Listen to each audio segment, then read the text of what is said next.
it's an opportunity to go and seize the moment. Any update on your lineup, goaltender, anything else? No, we're going to meet tomorrow morning and we'll finalize all that. Any idea? I mean, Swayman, is he going to get the start, do you think? What do you think? What would you do? I don't know. I'm not sure yet. Jim, focus and attention to detail got you, whatever it is, 68 wins. And last night, the focus seemed to stray. The attention to detail wasn't there often. Hard for you to understand.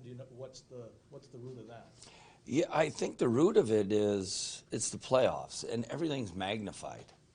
And I think we preach about staying in the moment, and for the majority of the season, the majority of this series, we've been able to do it. But there's times where I think, for whatever reason, whether it's a coaching decision, it's save selection, it's a puck decision, or it's a defensive decision, guys have not stayed in the moment. I think they've worried about making mistakes. And I always think safety is death. Like, now we're looking forward to what lies ahead of us. I woke up this morning, the first thing that came across my mind is, wow, I got a chance to coach a Game 7 at home. I mean, what a great opportunity.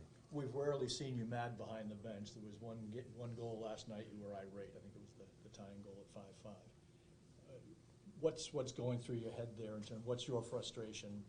Was it one play? Was it one sequence? It's the lack of execution, right? Which I guess I've been spoiled. I haven't had a lot of moments like that where guys are, not executing. And it wasn't just that goal, right? It was a combination of 3 goals in a row that were very uncommon. And it's not one player doing it. It's different players at different moments, right? So that was the frustration part. Are you surprised, frustrated that you guys haven't been able to find the game that this team can play? No, because we have found the game that we know we can play. You look at the ozone time. I think we've dominated that part. Just for the majority of it, I think I'm very happy with what our group has done, and I just have a lot of confidence in our group. So even though we were up 3-1, we're going into a Game 7. I'm not looking at what's happened. I'm looking at what's ahead and the belief I have in the people who are going to be on the ice.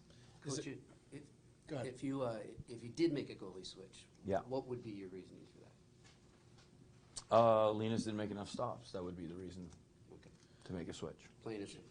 Plain and simple, yeah. That was going to kind of be my question. I mean, is there a degree of frustration? I mean, you guys put 5 good goals on the board, one that got called back, but to lose 7-5.